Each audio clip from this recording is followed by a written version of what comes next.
Amém?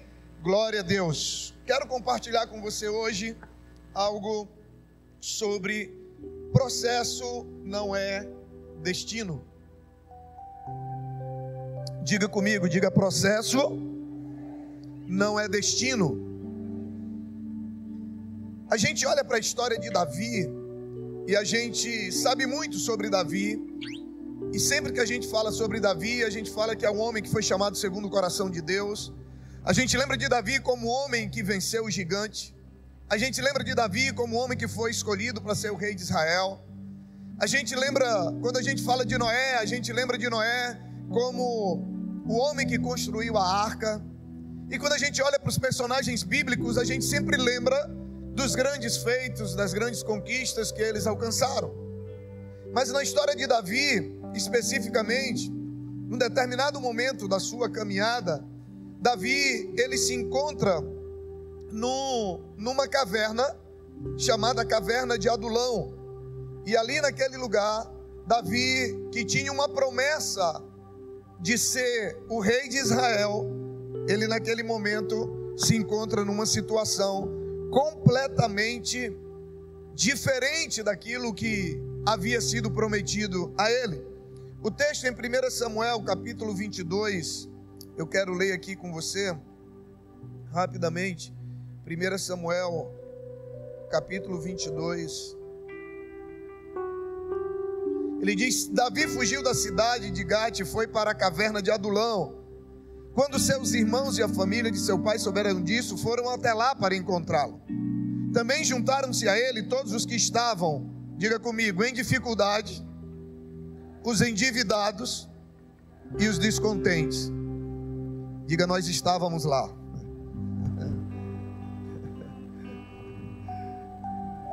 E o texto diz: e ele se tornou o líder deles. Havia cerca de 400 homens com ele. Um homem que tinha uma promessa de ser o rei de Israel, de repente ele se encontra liderando homens endividados, em dificuldades e descontentes. Uma outra tradução diz amargurados de espírito. Sabe, e Davi antes ele havia recebido uma palavra profética de que ele seria o rei de Israel.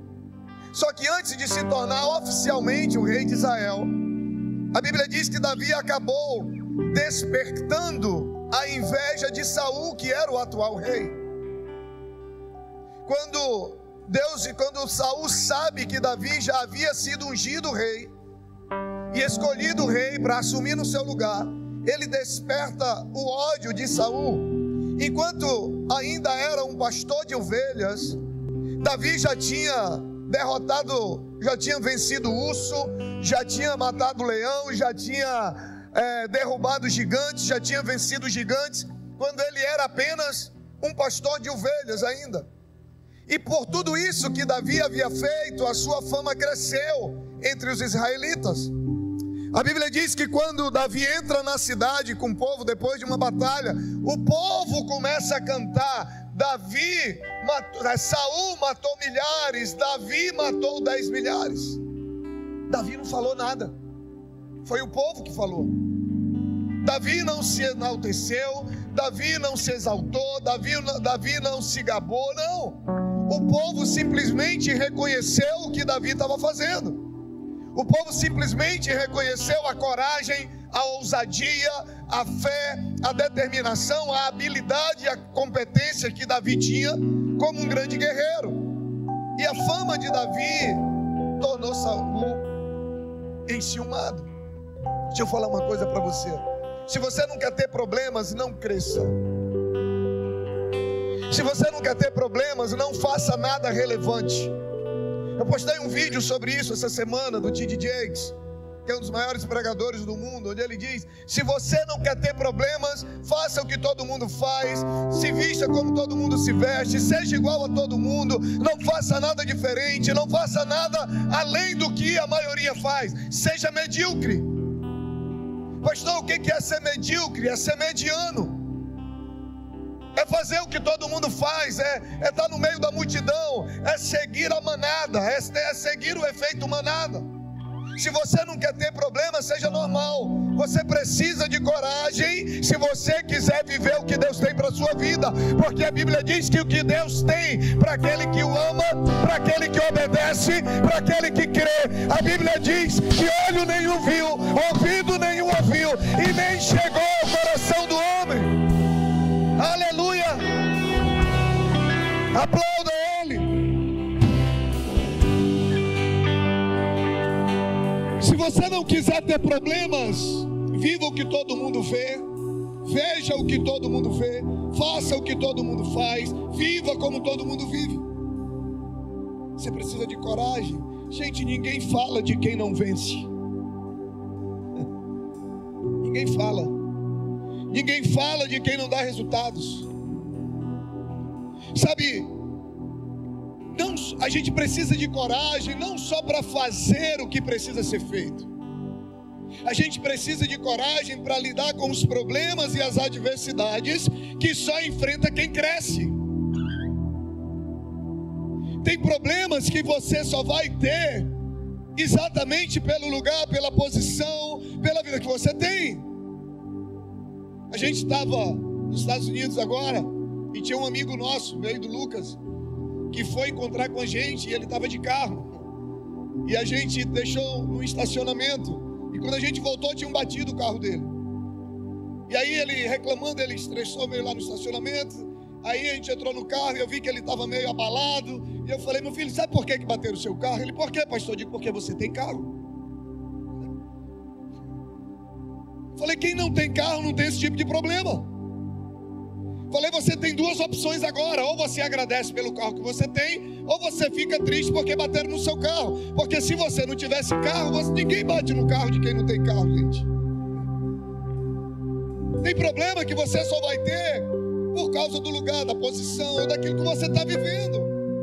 Sabe, a gente precisa de coragem, não só para avançar e para fazer aquilo que Deus tem para que a gente faça, mas também para lidar com os problemas e as adversidades que só enfrenta quem cresce. O vento que está no pico de uma montanha, ele não é o mesmo vento que está embaixo.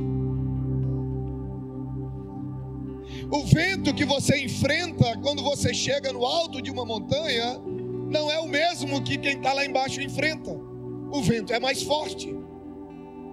Então, se você não quer enfrentar ventos fortes, não suba, não cresça, não avance, fique onde todo mundo está. Porque se você crescer, se você avançar, as adversidades vão vir. Mas se você permanecer, a vitória também chega.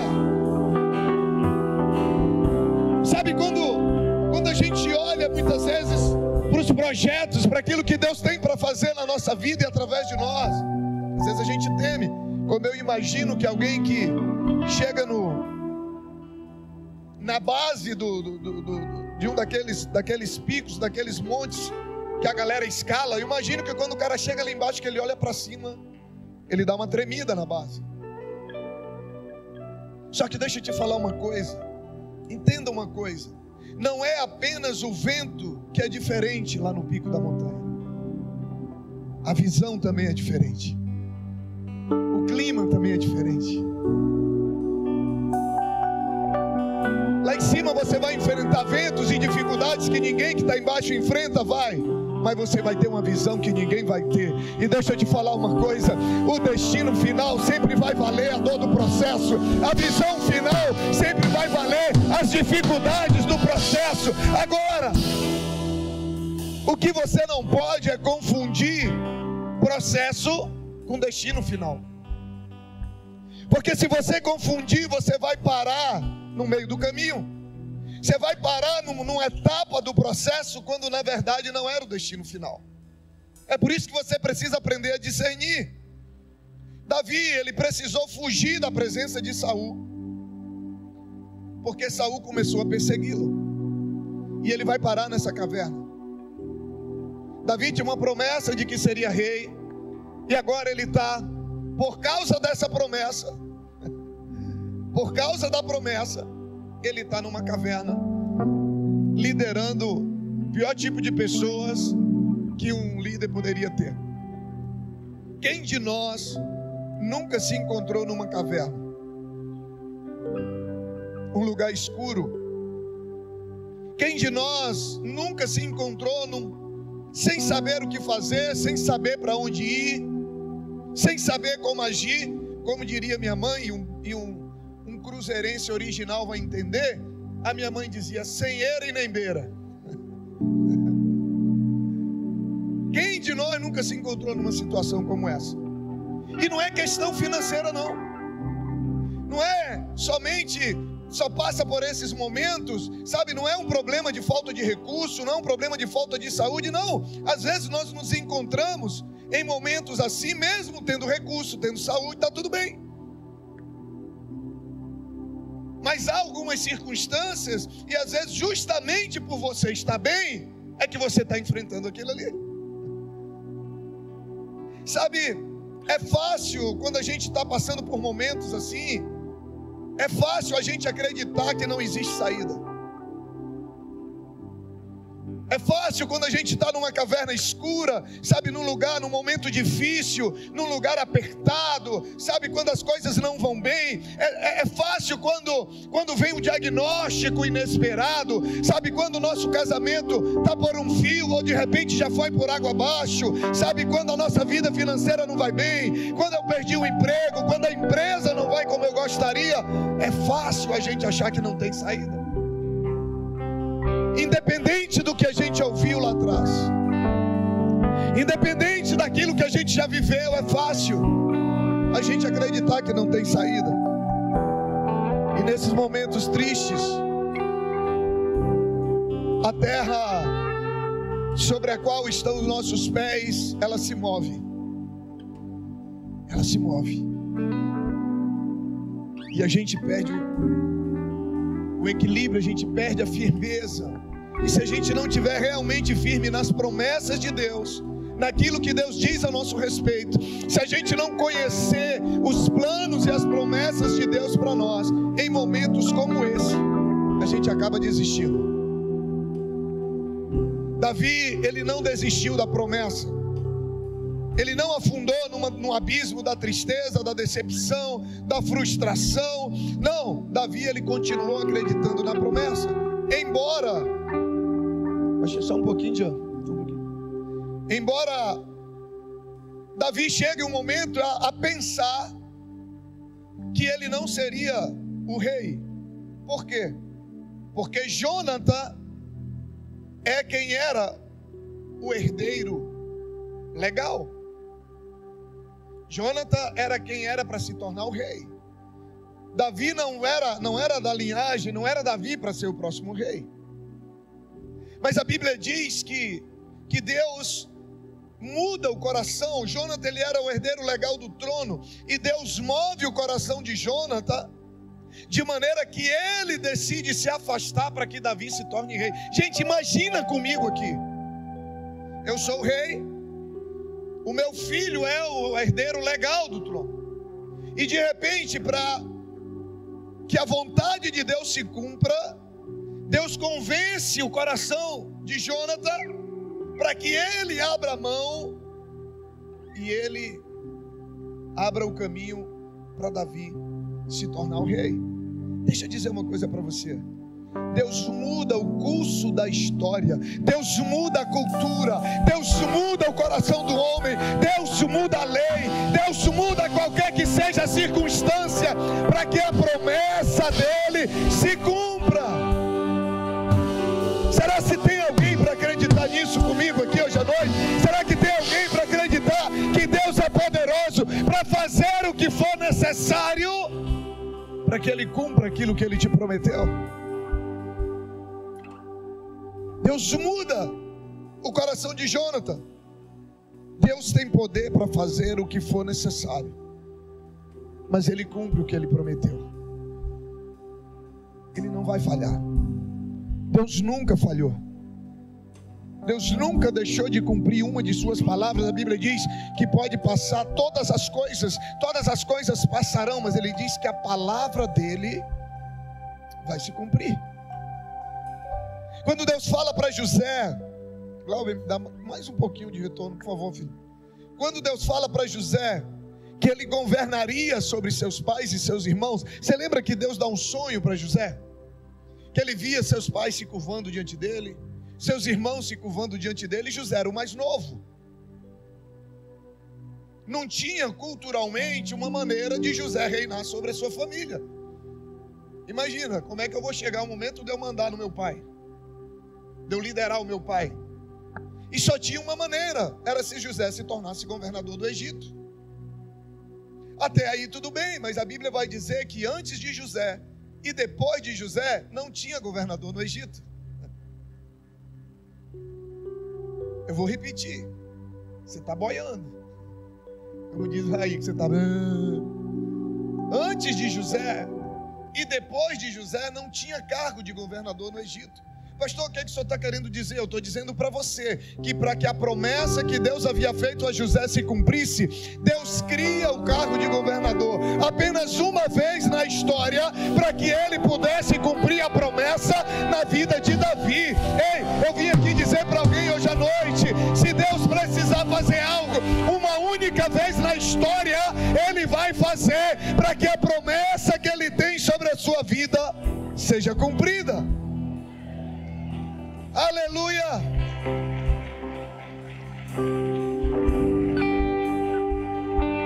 Deus é capaz de abrir portas. Deus é capaz de mudar leis. Deus é capaz de fazer coisas que às vezes vão acontecer uma única vez na história por causa de você. Era o ano de 2001. Eu estava terminando minha primeira faculdade de História na UFAC. Eu tinha passado no vestibular para Teologia no Rio. E para eu ir para o Rio de Janeiro, eu precisava pegar um afastamento do Estado sem remuneração. Ficava 2 anos, voltava, trabalhava 1 mês, voltava. E faltando pouco tempo, acho que em mês de agosto, mais ou menos, teve uma greve em todas as universidades federais de todo o Brasil. E isso comprometeu a conclusão do meu curso. E eu pregava toda quarta-feira na Igreja Batista do Bosque, no culto Passe de Fé. E eu pregando sobre fé. E vendo as pessoas testemunhar que a greve estava sendo uma bênção na vida dele. Eu dizia, Senhor, o Senhor esqueceu de mim. Só do pregador o Senhor esqueceu. Passaram-se 3 meses, as aulas voltaram. Eu não consegui concluir o curso. 1 mês antes de eu viajar, eu descobri que havia uma lei estadual que ela permitia o funcionário público frequentar o curso de nível médio ou superior fora do estado, desde que esse curso não tivesse no estado e fosse de interesse do governo. Eu peguei a lei, comecei a ler. E o primeiro requisito para que eu pudesse ser contemplado pela lei, qual era? Não ter curso superior na data do requerimento. Se eu tivesse terminado a minha faculdade, eu teria que ter ido para o seminário e ficar trabalhando, dando aula lá, como era previsto, estudar, trabalhar durante o dia, dar aula e à noite fazer o seminário. E eu fui para o seminário e fiquei lá com o meu salário integral, permitido, tudo legalmente, dentro da lei. Estudei, depois voltei e fiz os 4 anos de prestação de serviço que eu precisava fazer, tudo dentro da lei, mas eu só pude ser beneficiado pela lei, porque eu não terminei o meu curso dentro do que eu planejava. E no dia que eu fui dar meu testemunho na igreja, eu lembro como se fosse hoje. Eu digo, gente, essa greve no Brasil inteiro foi só por minha causa. Foi só para me abençoar. Mas eu creio que Deus ele é poderoso para fazer coisas uma única vez, só para cumprir a promessa dele na tua vida, só para cumprir os propósitos dele na tua vida, sabe, só para ver o sonho que ele colocou no teu coração sendo realizado. Se você crê nisso, aplauda ele, glorifique a ele. Aleluia! Queridos, as dificuldades na vida elas são inevitáveis. A gente precisa aprender a superá-las. Agora, para a gente superá-las, a gente precisa enxergar o que é processo e o que é destino. Para a gente aprender a superar, a gente precisa aprender a discernir o que é processo e o que é destino. Eu pergunto coisa, Deus planejou o que para Jesus? Qual era o destino final de Jesus? O destino final de Jesus era uma estrebaria ou um trono? Era uma cruz ou um trono? O destino final de Deus para Jesus era um trono, mas a estrebaria e a cruz eram parte do processo que ele precisava passar para que o destino final se cumprisse. Sabe, Deus planejou para Davi um trono em Israel e não uma caverna. Mas a caverna era parte do processo que prepararia Davi para viver o seu destino profético. Se Davi tivesse achado que a caverna era o destino final, ele teria desistido. Você precisa entender o que é processo e o que é destino final. Deus, ele não preparou, sabe, o poço para José, ele não preparou a cova para Daniel, ele não preparou a prisão para José, não. O destino final de José era governar o Egito, mas o poço e a prisão eram processos necessários para que Davi chegasse, para que José chegasse ao trono preparado. Nós precisamos entender, sabe, você pode estar vivendo parte do processo, que é doloroso, é difícil. A Bíblia diz que aquele que sai com a semente, semeando com lágrimas, a Bíblia diz que ele voltará com feixes no seu braço, com um sorriso no rosto, com alegria no seu coração. Ei, deixa eu te falar uma coisa, isso que você está vivendo é apenas parte do processo, é parte do preparo, é parte daquilo que Deus tem para a tua vida, porque o destino final está reservado e você vai chegar lá. Aleluia! Oh, eu creio. Essa situação que você está vivendo é apenas parte do processo. Você está na caverna, talvez você está na cova, talvez você está na prisão, na dor, no sofrimento, mas você não vai ficar aí. Você não vai ficar aí. Diga: por quê, pastor? Desse jeito você não quer saber, não. Desse jeito você vai ficar aí mesmo onde você está. Você não tem coragem nem para me perguntar por quê. Diga: por quê, pastor? Porque aí não é o teu destino final. Aí não é o lugar que Deus preparou para você. Aí é apenas parte do processo. Sabe, os planos que a Bíblia diz que os planos que Deus tem para mim e para você são planos de paz e não de mal, para nos dar o fim que nós desejamos. Não fique preso à circunstância atual. Não enxergue aquilo que é processo como destino final. Enfrente o processo com uma boa atitude. Que atitude, pastor? Atitude de fé, atitude de otimismo, atitude de perseverança. Eu estou aqui, mas eu não vou ficar aqui, porque Deus não me chamou para cá. Aqui é parte do processo, aqui é para me ensinar, aqui é para me fortalecer, aqui é para me preparar, porque o destino final me espera. Aleluia! Aleluia! Não importa o que você esteja enfrentando, você não vai ficar lá. Jesus, ele esteve na estrebaria, mas ele não ficou lá. Ele esteve na cruz, mas ele não ficou lá, porque lá não era o destino final dele.